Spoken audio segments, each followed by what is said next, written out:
এদিকে ডক্টর ইউনূস চীন থেকে দেশে এসেই তুপের মুখে পড়েন, সেনাপ্রধানের কঠিন ষড়যন্ত্রে ক্ষমতা হারাচ্ছেন। তাহলে কি শেখ হাসিনা আবারও ক্ষমতায় আসছে? এইমাত্র ক্ষমতার পালাবদল হয়ে অবাক ঘটনা ঘটেছে। দেশ তার জোর থাকতে হবে, দেশ চালাইতে যদি চাই কেউ, মানে না আমি দেশ চালাইতে চাই, আমি দুর্বল পার্টি হইলে হবে না, কিন্তু আমার জোর থাকতে হবে। জোর না থাকলে তো জয় করা যায় না কোনো কিছু। আমাদের প্রধান উপদেষ্টা ডক্টর মোহাম্মদ ইউনূসের ফাইনাল গোলটি আসলে কোথায়? তার ডেস্টিনেশন, তার ভিশন, মিশন নিয়ে নানান ধরনের গুঞ্জন রয়েছে এবং এরকমটা শোনা যায় যে বাংলাদেশের সরকার প্রধান হওয়া, বাহির অব দ্য স্টেট হওয়ার ইচ্ছে তার দীর্ঘদিনের সুপ্ত বাসনা। সেনাবাহিনীর প্রধান তিনি যেমনি আলোচিত সমালোচিত, কারো কাছে হিরো, কারো কাছে জিরো। আগে তো সেনাবাহিনীর সবাই খুব ভয় পাইতো, মানে তাদের বিরুদ্ধে কথা বলা একটা বিরাট অপরাধ। কিন্তু যুগ বদলে গেছে, এখন তো কথা বলা যাচ্ছে। এবং জেনারেল ওয়াকারকে দেখলাম কেউ আওয়ামী লীগ বানাইতেছেন, কেউ জামাত ইসলাম বানাইতেছেন। হঠাৎ করেই তারেক রহমান সহ বিএনপির নেতৃত্বের বিরুদ্ধে তরুণ প্রজন্ম জেগে উঠেছে। তরুণ প্রজন্ম বিএনপির নেতৃত্বকে লাল কার্ড দেখাতে শুরু করেছে। বাংলাদেশের সেনাপ্রধান জেনারেল ওয়াকারুজ্জামানের সঙ্গে বৈঠক হয়েছে মার্কিন জেনারেলের এবং সেই বৈঠক থেকে তাৎপর্যপূর্ণভাবে অনেক বিষয় উঠে এসেছে, যা ঘিরে রাজনৈতিক মহলে প্রবল আলোচনা চলছে। মোহাম্মদ ইউনূসের সঙ্গে একটা বৈঠকে নাকি ওয়াকারুজ্জামানের তীব্র একটা কথা কাটাকাটি হয়েছে এবং মতবিরোধ হয়েছে এবং সেখানে নাকি কোনো সমাধান সূত্র আসেনি।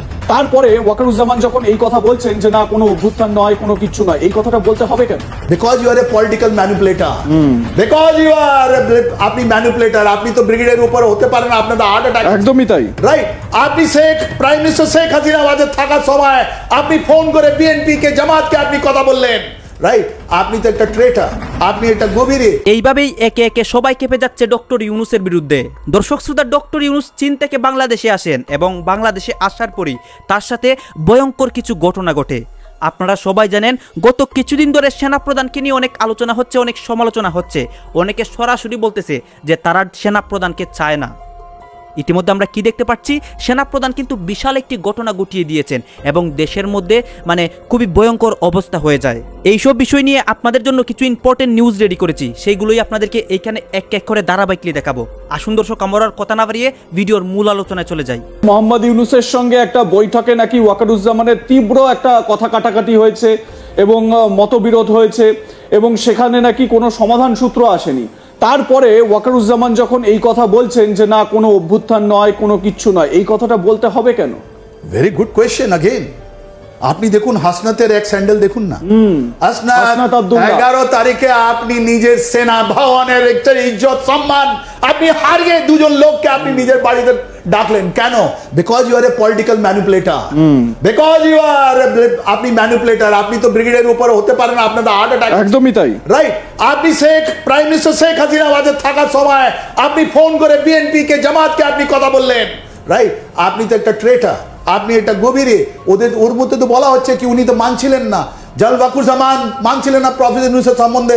উনি বললেন না, উনি তো ওনার তো সজায়াপ্ত লোক, আমি কি করে ওনাকে অ্যাকসেপ্ট করব, আমি বুকের উপর পাথর রেখে ওনাকে মেনে নিচ্ছি। তো এই ডিফারেন্সটা আমরা বলছি না বাবা, তুমি হাসনাতকে জিজ্ঞেস করো যে স্ট্রিট এজিটেটর 23 মিলিয়ন টাকা নিয়ে দেশের সঙ্গে গদ্দারি করলো। আপনি আপনার সঙ্গে এর আলোচনা এর আগেও আপনি একটা কথা বলেছিলেন, জেনারেল ওয়াকারুজ্জামান উনি চীনের কাছে বিক্রি হয়ে গেছেন, চীনের কাছে তিনি বিক্রি হয়ে গেছেন এবং চীন যেরকম ভাবে ওনাকে কাজ করতে বলছেন ওয়াকারুজ্জামান সেই রকম ভাবে কাজ করছেন। বাংলাদেশের উপদেষ্টা প্রধান মোহাম্মদ ইউনূস তিনি চীন সফরে গিয়েছেন, সেখানে তিনি ইনসাল্টেড হয়েছেন, কি হয়েছেন সেটা পরের ব্যাপার। কিন্তু সমস্যা হচ্ছে চীন যখনই কোনো দেশকে সহায়তা করবে বলে ডেকে পাঠায় এবং যেরকম ভাবে ওয়াকারুজ্জামান লালায়িত হয়ে রয়েছেন সাহায্য নেবেন বলে, এক তো হচ্ছে গিয়ে তিস্তা চুক্তি, তিস্তা নিয়ে একটা তাদের প্ল্যানিং রয়েছে, ভারতকে কিভাবে বাঁশ দেওয়া যায় সেই রকম একটা প্ল্যানিং। অন্যদিকে আর একটা বিষয় হচ্ছে গিয়ে দেশের আর্মি যেটা ডিফেন্স ফোর্সেস আছে 65 to 70% যতগুলো সিস্টেম আছে সব চায়না থেকে আনা, ওর মধ্যে কমিশন কার কার আছে আমার মুখ খুলবো না, রাইট? ইনি ভয় পাচ্ছেন কেন আজকে? চায়না নিয়ে ভয় পাচ্ছেন কেন? ইনি ভয় পাচ্ছেন বিকজ যে বঙ্গবন্ধুর যে মেয়ে আছেন প্রাইম মিনিস্টার শেখ হাসিনা ওয়াজেদ ফেব্রুয়ারি মাস থেকে উনি উঠে পড়েছেন, রাইজিং ফ্রম দ্য অ্যাসেস, একটা পলিটিক্যাল রিভাইভাল হচ্ছে, রাইট? আর যে বিএনপি যত তাকত ছিল ওদেরকে মারা, ওদেরকে কাটা, ওদেরকে কিছু করা, আর বিএনপিও একটা পিছে পৌঁছে গেছে, ওরা ওদের ডেলিগেশন চায়নাতে গেছে পয়সা নিতে, সোজাসুজি কথা পয়সা নিতে গেছে, ওদের কাছে পয়সা ছিল না, যতগুলো সন্ত্রাস করার ছিল বিএনপি করেছে, ওরা কলকাতা দখলের কথা বলেছে, ওরা ত্রিপুরা আগরতলা মার্চ কথা বলেছে বিএনপি, রাইট? ওরা চায়নাকে ভালো করার জন্য 4 দিনের চীন সফর শেষ করলো বাংলাদেশের অন্তর্বর্তী সরকার প্রধান উপদেষ্টা ডক্টর মোহাম্মদ ইউনূস। এই সফরের আউটকাম নিয়ে পক্ষে বিপক্ষে আলোচনা বেশ সরগরম। ডক্টর মোহাম্মদ ইউনূসের পক্ষের লোকজন বলছেন বিশাল অর্জন হয়েছে, আবার তার বিরোধীরা বলছেন বেশ অশ্বডিম্ব প্রসাব করেছে এই সফর। ইউনূসের লোকজন যা বলছে তা মূলত ওভার হাইপ তৈরি করেছে। আমরা একটি নির্মোহ বিশ্লেষণ তুলে ধরতে চাই আপনাদের সামনে। আমাদের বিশ্লেষণ হলো, এই সফর থেকে চীনের চাওয়া ছিল 2টি আর বাংলাদেশের প্রত্যাশা ছিল 3টি। এই 2 বনাম 3 চাওয়ার মধ্যে কোন দেশ কতটুকু পেল? এখানে দ্বিপক্ষীয় বৈঠক হয় চীনের প্রেসিডেন্ট শি জিনপিং এর সঙ্গে। বৈঠক শেষে 28শে মার্চ দুই দেশের পক্ষ থেকে একটি যৌথ সংবাদ বিজ্ঞপ্তি দেওয়া হয়। সেখানে দাবি করা হয়েছে খুব বন্ধুত্বপূর্ণ পরিবেশে বৈঠক হয়েছে। সেই যৌথ সংবাদ বিজ্ঞপ্তিতে 12টি পয়েন্ট তুলে ধরা হয়েছে। প্রধান উপদেষ্টার দপ্তর থেকে যে খবর দেওয়া হচ্ছে তা থেকে জানা গেছে ডক্টর ইউনূসের এই সফরে বাংলাদেশ ও চীনের মধ্যে অর্থনৈতিক ও প্রযুক্তিগত সহযোগিতার বিষয়ে একটি চুক্তি এবং 8টি সমঝোতা স্মারক সই হয়েছে। তবে চুক্তিটি সম্পর্কে বিস্তারিত কিছু বলা হয়নি। যেটুকু জানা গেছে চুক্তিটি অর্থনৈতিক এবং কারিগরি সহযোগিতা সংক্রান্ত একটি চুক্তি। এবার দেখি সমঝোতা স্মারকগুলো কি নিয়ে। দুই দেশের মধ্যে সই হওয়া সমঝোতা স্মারকগুলোর মধ্যে রয়েছে ক্লাসিক্যাল সাহিত্য অনুবাদ ও প্রকাশনা, সংস্কৃতি ঐতিহ্য সংরক্ষণে বিনিময় ও সহযোগিতা। বিএনপির জন্য চোখের সামনে যে কি আছে তারা বুঝতে অনেক কষ্ট হচ্ছে। বিএনপির নেতারা শব্দগুলো ব্যবহার করছেন ধোঁয়াশা অথবা কুয়াশা। এই সরকারের যে বর্তমান অবস্থা, এটা বিএনপি মনে করছে তাদের জন্য একটা ধোঁয়াশামূলক অবস্থা। একদিকে সার্জিস লিখছে আগামী 5 বছরের জন্য ওনাকে প্রধানমন্ত্রী চায়। পিনাকি দাবি করছে নির্বাচন ছাড়াই জাতীয় সরকার গঠন করে ডক্টর ইউনূসকে 4 বছর রাখা উচিত উপপ্রধান উপদেষ্টা তারেক রহমানরে বানাইয়া। বাট গেল কিছুক্ষণ আগে বাংলাদেশে ফিরে এসেছেন আমাদের প্রধান উপদেষ্টা ডক্টর মোহাম্মদ ইউনূস। চীনে যে সফরটা দিয়েছেন খুবই সফল একটা সফর আমরা বলতে পারি। 2100 কোটি ডলার, 2100 কোটি ডলার ঋণ, অনুদান, বিনিয়োগ অনেক কিছু নিয়ে তিনি দেশে ফিরছেন। কিন্তু দেশে ফিরেই একটা দুঃসংবাদ পেয়েছেন বিএনপির তরফ থেকে। যে কোনো মুহূর্তে জনগণের খাতিরে রাজপথে নামবে, গণতন্ত্রের খাতিরে বিএনপি। আর বিএনপি রাজপথে নামা মানে আপনি বুঝতে পারছেন তো, মানে এত বছর যে জিনিসগুলো তারা দেখাইতে পারে নাই, করতে পারে নাই, সম্পূর্ণটাই তারা এখানে শোডাউনে নিয়ে আসবে। সরকার বিপাকে পড়বে। ইভেন এই সংস্কার ইস্যুতে আজকে বিএনপির ক্লিয়ার কিছু বক্তব্য, যে তিনি বলছেন যে অতি অল্প সময়ে লেভেল প্লেইং ফিল্ড তৈরি করে নির্বাচনের ব্যবস্থা করাই বর্তমান সরকারের প্রধান চ্যালেঞ্জ হওয়া উচিত।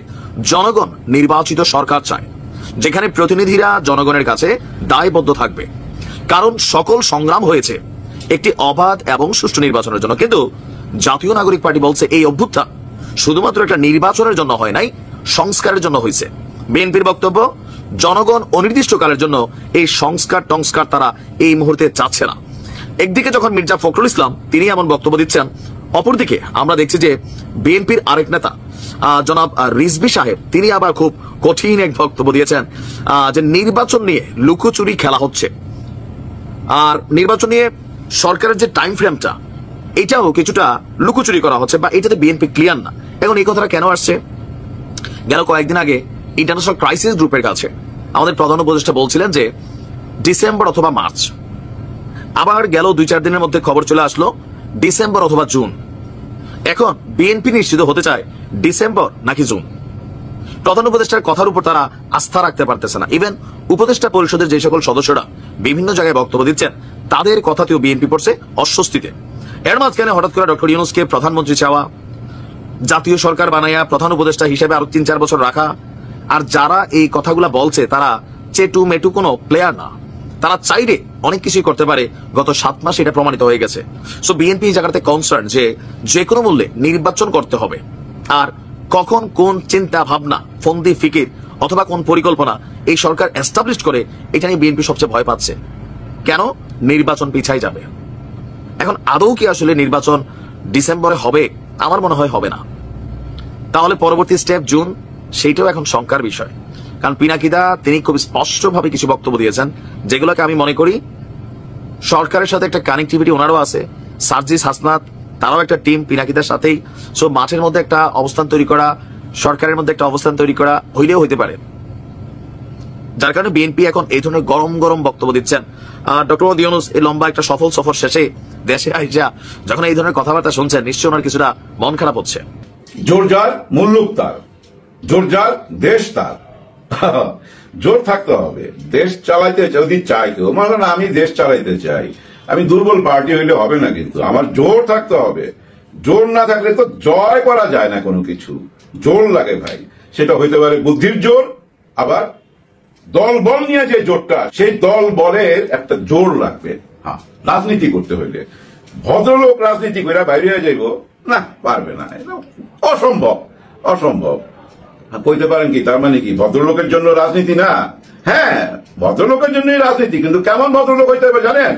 মুখের উপরে জবাব দিতে পারে। যেমন যেমন ওই যে আসিফ মাহমুদ, সাংবাদিকরা জিজ্ঞেস করতেছিল ৭১ বড় না ২৪ বড়, মানে ৭১-এর সাথে ২৪ জোড়া দিয়া প্রশ্ন করছে।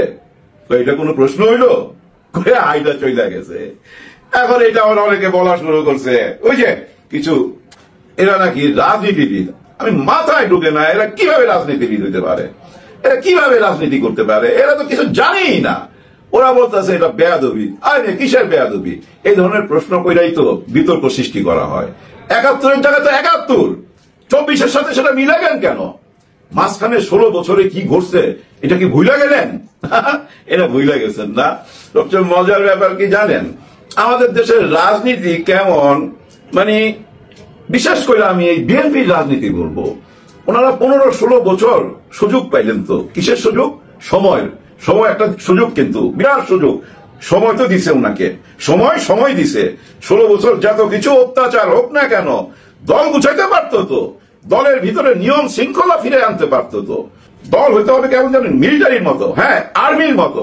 আর্মিতে যেমন নিয়ম শৃঙ্খলা দেখেন না, একটু নিয়ম ভঙ্গ করবেন একদম সঙ্গে সঙ্গে সাজা, এবং কাঁধের মধ্যে বস্তা দিয়ে খালি দৌড়াইতে হয়, জানেন, মাইলকে পাইল দৌড়াইতে হয়, এমন সাজা দেয়। নিয়ম কানুনের মধ্যে থাকতে হবে, ইমান ঠিক থাকতে হবে, নিয়ম শৃঙ্খলা মাইনা চলতে হবে। এটাই তো আর্মির মধ্যে ট্রেনিং দেয়। আপনারা কেন দলের জন্য এরকম করলেন না? দলকে কেন এই শিক্ষাগুলা দিলেন না? এই আদর্শে মানুষ করলেন না? ওদেরকে কেন ওই যে কি বালুর চট্টর না কি বালু মহল, এই যে বরিশালও আজকে জানেন বালু মহল নিয়ে অনেক কাহিনী হইতাছে। আলাল সাহেব বিএনপির, উনি কিন্তু বহুত বড় নেতা, ওনারও বড় জুলুম হইতে দেখছি। এই যে কাকরাইলে নাইট অ্যাঙ্গেল আছে না, এই নাইট অ্যাঙ্গেলের সামনে এই হেলাল সাহেবকে, মানে বিএনপির নেতাকে আমি দেখছি কিভাবে পাকড়াও কইরা টাইনা হিসড়ায় নিয়ে যাইতেছে। ওই নাইট অ্যাঙ্গেল হোটেলটা আবার আমাদের এক প্রডিউসারের সিনেমার, যার জন্য ঘটনাটা মনে আছে। উনি এখন বরিশালে তদন্ত করতেছে ওই যে বালু মহল নিয়ে। ওইখানে ওনারা অন্য দলের সাথে না, কিন্তু বিএনপির মধ্যে দুই দল। কে নিবে এই বালু মহল? হায় রে হায়, কারাকারি। মাঝখানে চলে আসছে একজন সেনা কর্মকর্তা, শোনা যাচ্ছে ওনাকে কিডন্যাপ করছে অথবা কিডন্যাপ করতে চাইছে। এইসব নিয়ে তদন্ত করতেছে এই মুহূর্তে হেলাল সাহেব তদন্ত করতেছে বরিশালে। এটা কেমন জানেন? ভ্রাম্যমাণ বিচার কেন্দ্র। হ্যাঁ, ভ্রাম্যমাণ বিচার কেন্দ্র। এবং আমি দেখলাম ওই যে মোস্তফা ফিরোজ যে সাংবাদিক, জেনারেল ওয়াকারুজ্জামান সেনাবাহিনীর প্রধান, তিনি যেমনি আলোচিত সমালোচিত, কারো কাছে হিরো কারো কাছে জিরো। তবে একটা পজিটিভ দিক আছে। আগে তো সেনাবাহিনীর সবাই খুব ভয় পাইতো, মানে তাদের বিরুদ্ধে কথা বলা একটা বিরাট অপরাধ ছিল। কিন্তু যুগ বদলে গেছে, এখন তো কথা বলা যাচ্ছে। এবং জেনারেল ওয়াকারকে দেখলাম কেউ আওয়ামী লীগ বানাইতেছেন, কেউ জামাতে ইসলাম বানাইতেছেন। তো এই যে বলা বানানো বা যার যার অপিনিয়ন বলতে পারা, এইটা পজিটিভ হিসেবে আমি দেখি। মানে মানুষ তার অপিনিয়ন বলতেই পারে। কারণ আপনি সেনাবাহিনীর প্রধান হন বা আপনি মন্ত্রী হন, সরকার প্রধান হন, কোনো ব্যাপার না, আপনি সমালোচনার ঊর্ধ্বে নন। সকল সিভিল সোসাইটিতেই এটা বলা যায়, কিন্তু আমাদের দেশে বলা যাচ্ছে, দ্যাটস ফাইন।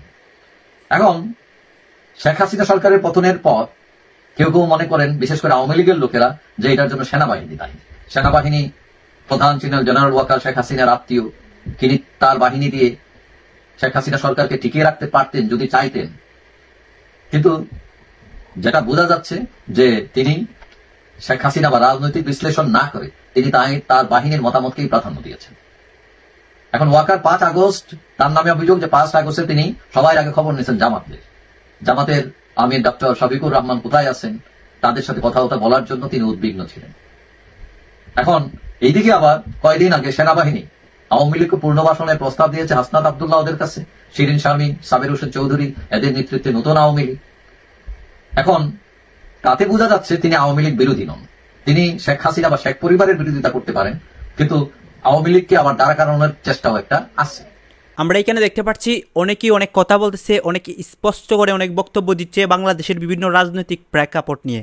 দর্শক শ্রোতা, আমরা কিন্তু এইটা জানি যে ডক্টর ইউনূস চীন গিয়েছিলেন এবং চীন গিয়ে তিনি আমাদের দেশকে সামনে এগিয়ে নিয়ে যাওয়ার জন্য অনেক কার্যক্রম করেছেন এবং অনেক ডিল করেছেন যাতে চীন আমাদের দেশকে সহযোগিতা করে এবং আমাদের দেশকে এগিয়ে যেতে মানে হাত ধরে নিয়ে যায়। দর্শক শ্রোতা, এইটার জন্যই ডক্টর ইউনূস গিয়েছিলেন এবং ইতিমধ্যে গত রাতেই চীন থেকে ডক্টর ইউনূস বাংলাদেশে ফিরেছেন। এবং ডক্টর ইউনূসকে নিয়ে কিন্তু যখন ডক্টর ইউনূস চীনে ছিলেন তখন তাকে নিয়ে অনেক ষড়যন্ত্র হয়েছিল যে ডক্টর ইউনূসকে সরানো যায়। আমরা তো জানি প্রতিনিয়তই কিন্তু তাকে নিয়ে অনেক ষড়যন্ত্র হয়। দর্শক শ্রোতা, ডক্টর ইউনূস এসেছেন ভালো কাজ করার জন্য, তিনি আমাদের দেশে এসেছেন আমাদের দেশটাকে সামনে এগিয়ে নিয়ে যাওয়ার জন্য। তাকে নিয়ে কি হয়? দর্শক শ্রোতা, এতক্ষণ আপনাদেরকে যা কিছু দেখিয়েছি সব কিছু কিন্তু আমরা সোশ্যাল মিডিয়া থেকে সংগ্রহ করেছি। এখানে আমাদের নিজস্ব কোনো মন্তব্য নেই বা নিজস্ব কোনো সিদ্ধান্ত নেই। এইসব দেখে আপনাদের কি মনে হচ্ছে এবং আপনাদের মন্তব্য অবশ্যই আপনারা কমেন্ট বক্সে লিখে যাবেন। এবং আপনাদের কাছে আমাদের একটা রিকোয়েস্ট থাকবে, আপনারা যদি আমাদের চ্যানেলের নতুন দর্শক হয়ে থাকেন চ্যানেলটি সাবস্ক্রাইব করবেন এবং আগে থেকে যারা সাবস্ক্রাইব করে রেখেছেন তাদেরকে আমাদের পক্ষ থেকে অসংখ্য ধন্যবাদ।